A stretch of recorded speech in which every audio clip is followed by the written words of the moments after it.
My body's on the ground, but I feel Interstellar. I feel like everybody. I know. Don't call me a fake fan. That's the one. Hey everyone, it's Jaclyn Forbes. Today we have a very exciting artist coming in. We've got Jon Vinyl, Toronto's very own. Now you may know him from his singles or maybe as Apple Music's new Artist of the Week. Jon is definitely an artist you don't want to miss out on. So we're gonna chat all things career, music, and just, get right into it. Let's hop into the vid. Okay, so take me back to the beginning. How did you get started in music? Tell me the whole story. My mom was just playing so much music and I just loved it and I was immediately attracted towards it, and then I just started making a bunch of music and listening to a bunch of music, and it just hit me that I was like, I gotta do this. This is a good feel. I want to keep on doing this. Do you have that definitive moment when you're like, okay, I know that this is what I need to do for the rest of my life? When I first sang a Chris Brown song. Really? That was it? And my brother was like, yo, you could actually sing. Yeah. And I was like, all right, I can sing. And then I just immediately just stuck with it and just kept on doing it. And speaking of your brother, I know you guys have a really interesting relationship because you guys work together too. He's your manager. Yeah. How does that play into your music and the creative process and all of that? It's cool. It's always great to have someone that is close to you that you can work with. But then they also say working with family, it can be tough sometimes. Yeah. But it's a great thing. There's no one that will look out for you more than your brother or a family member. So I know that you created your home studio when you were 15 years old, and you didn't publicly release any of your music until 5 years later. Yeah. What was the delay?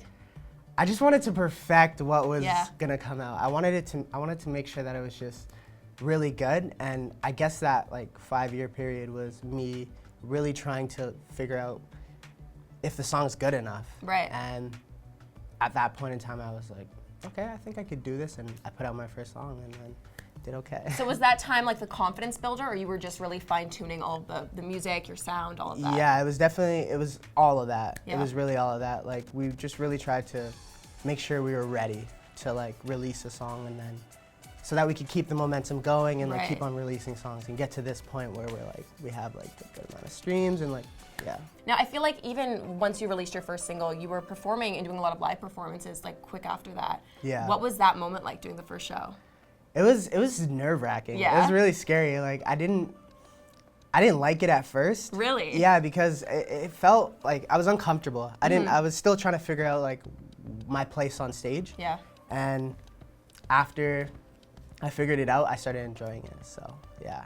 There's the learning curve always. Yeah. First one's always the scariest. So scary. Okay, so I need to know, who are some artists that you're obsessed with right now? Who's inspiring you? What are you listening to? I need to know, what is Jon's personal playlist? My gosh. All right, so a lot of I get this question a lot. I know, Twitter you and must. Stuff, but a lot of Leon Bridges. Okay. A lot of Miguel. Recently Rule. I don't Okay. know, is that how you say it? Rule? You're asking the wrong girl. A guy named Rule. I think he's from Australia. He's really great.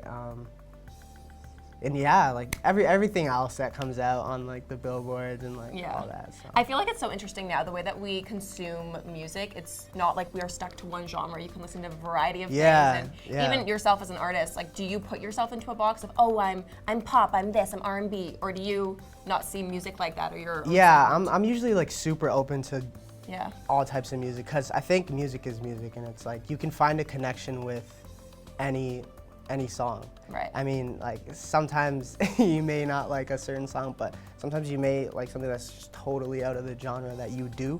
So it's definitely, I'm definitely open to all genres. I feel it's a lot more freeing too, to not have to put yourself into that box, and you have the room to experiment, especially when you're, creating your first EPs, your first singles and all of that. There's so much room for experimentation. Yeah, it really makes you, you're able to be totally way more creative. It's so much cooler if you could add different inspirations into your music. And Totally. It's just, way better. So all of those artists, those are on the playlist. That's who's inspiring you. That's what you're listening to. That's it. I mean, there's You owe it so to many, them. but yeah. Do you find that you listen to a lot of the music? I know you were saying your mom was a big influence in the music that she was playing around the house. Do you find yourself going back to those tracks, or do you find your taste has evolved over the years? I feel nowadays everything is in your face, so different songs. So you'll be in a car and the top hit will come on the radio or something. So it's it's a little bit of both. I will go back into the archives and listen to some old Jodeci or but it's really really random. It's not really Yeah, it's really random. There's a variety.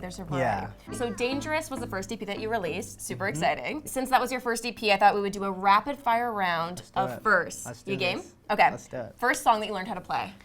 First song, I think it was Chris Brown. The one that your brother said I you think should be it the was singer? with you, yeah. Okay, By Chris Brown. first album that you were obsessed with. Good Kid, Mad City. Oh, okay. Yeah. First song you ever wrote. I think it was called Energy, and it was in high school. Yeah. Is that ever gonna see the No, light of day? never. Just keep that in the Absolutely not. archives. Yeah. Okay, first concert that you ever went to. Kanye West with my brother, I think. Really? I think that was my first ever. It was the Yeezus tour, yeah. Oh my gosh, that's amazing. Yeah, that's cool. That's a good first concert. There's a lot of I think good that's energy there. I think that's up there in first concert. For sure. Okay, the first person you ever played a completed song to that you knew you were gonna release. You're like, this is my baby. I think it was a friend of mine named Tyler, and then my brother as well. That was like the very first people who heard Nostalgia. That was my first song. Yeah, that was the first one. Yeah. Okay, first thing you do when you get off stage or you finish a live performance. Breathe. I just breathe. In a glass of water. I evaluate everything Yeah. that happened on stage, and I like kill myself with it. Actually, I just like think about it way too much. But then afterwards, I like relax and I just like breathe, and then I'm like, okay, I'm back to normal. Because it's a lot of adrenaline. Totally.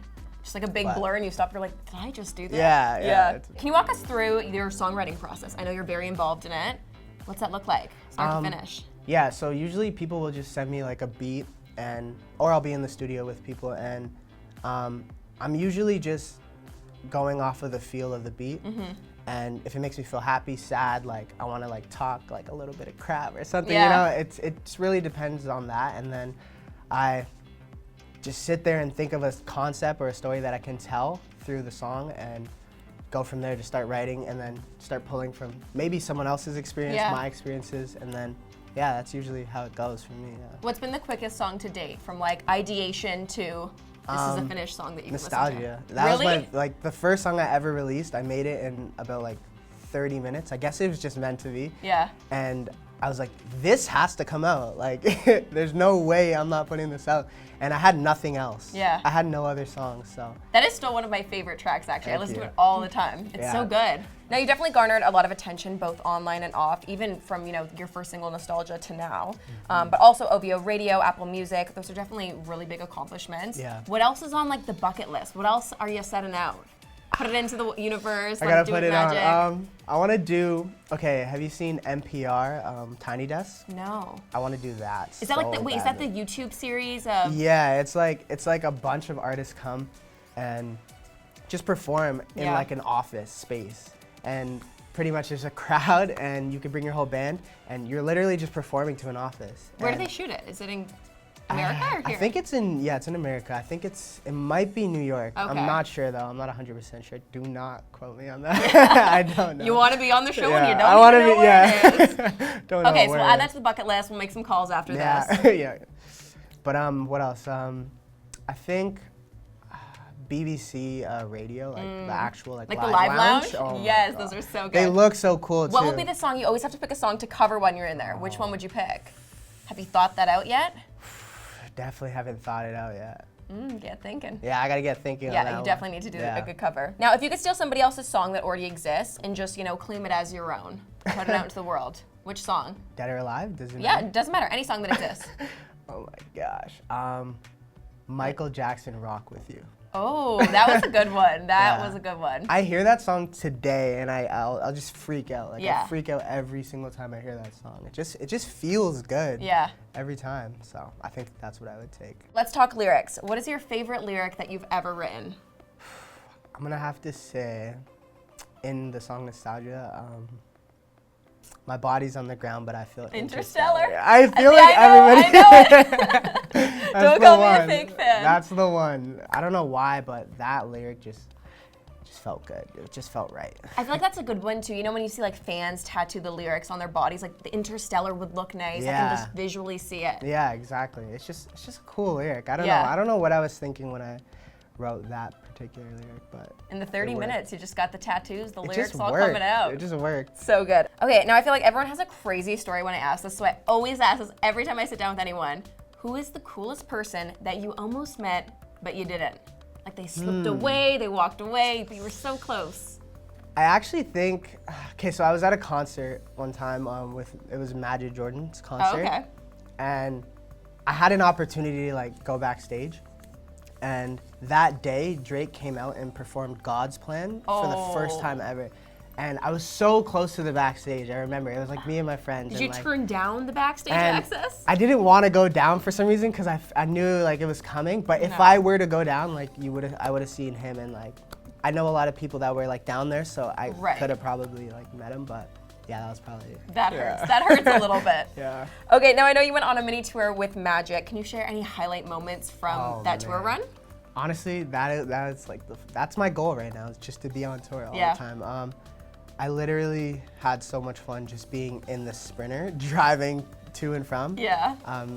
Just being in the car with like your band and like your brother, like all your friends, it's just like, it's so fun. Like you're laughing, playing music, blasting it, just like having the best time ever. You've also had such an incredible response from your fans online and in real life as well. Do you have any comment or any interaction that really sticks out? Usually they just keep on saying, oh, like you've got, like if I play the guitar online or something, they're like, oh my God, you got so much better. And usually that's like something that I like a lot because I've been like really trying to practice like guitar lately. So when I hear that, I'm like, oh my God, like, I'm getting better. I'm getting better. That, and it's always good when they just like hail the song and they're like, yo, this is amazing. For sure. So, yeah, I feel like it's such a vulnerable thing too. Like you have this little project, this song, this EP, whatever, you put it out into the universe, you're like, I hope people like it. Yeah. So just having people respond well and enjoying it is the best feeling. Yeah, must be unreal. I want to talk a little bit about merch too, because you did something really cool recently. You came out with your EP, A Dangerous Candle, as well, which I feel like I don't really see a lot of people doing candles. Yeah. You see the t-shirts, you see the sweaters. What was that process like? Where did you come up with that? So my brother came up to me, he's like, yo, we got to do merch. And I was like, we do got to do merch. And he's like, I'm thinking we could do something along the lines of like health and wellness. And I'm like huge, and I think if you talk to a lot of artists and a lot of people in general, everyone loves candles, everybody loves aromatherapy, like all that kind of stuff. So we just decided that we're gonna do candles because I'm always lighting candles in my house. Like, and I think it was just like almost right in front of him, and he just like noticed it, and we're just like, that's a good idea. And then, the Dangerous Candle. Well, buy one now. Link down below. Well, I say this all the time. I feel like scent memory is so powerful, and whether you're listening to music and you have a fragrance, and it's very experiential, and I feel like it triggers such like specific memories. So I think that was a really cool idea. There's got to be an album on the way. We've got to talk about it. Is it coming? Is it completed? Can you give us a date? Give the people what they want, Jon. No, I think we're definitely working towards like more singles right now. But we're definitely gonna work on an album very soon, and we're gonna try to build something. I want it to be like a pretty cool like concept and like have it all mapped out and figured out before we like get in the studio and like write everything. But as of right now, I think we're just gonna do some singles. And just, And to be fair, the EP did just come out. I think it's just like the immediacy of the world that we live in. Everyone's like, I want more. Give me another song. Give me another single. Give me another album. But that's why things singles take time, right? Exactly. That's why singles are cool right now. It's just like you can just keep on pumping them out, and just like it could be a new vibe every time. Like I feel like sometimes albums are like pretty like cohesive, but singles you could just throw out like a bunch of things, and people will accept it. Just look out for the singles.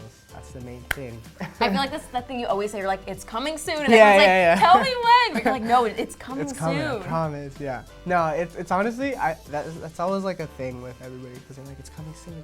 You're like, it is though. But the main thing is, the reason why everyone says that, every artist, is because there's a mixing process and then a mastering process, and it's just like tweaking the sounds to make it just perfect the way you want it. And that takes so much time. So much time. I cannot even imagine. Yeah, like after this, I'm going to do that right now. Never ends. The hustle never ends. Well, thanks so much for sitting down. This was so fun to chat to you and get to know more about the process of your songs. And if you haven't heard Dangerous, I will have it linked down below. Check it out. Give it a listen. And maybe get a candle or two while you're at it. Get a candle.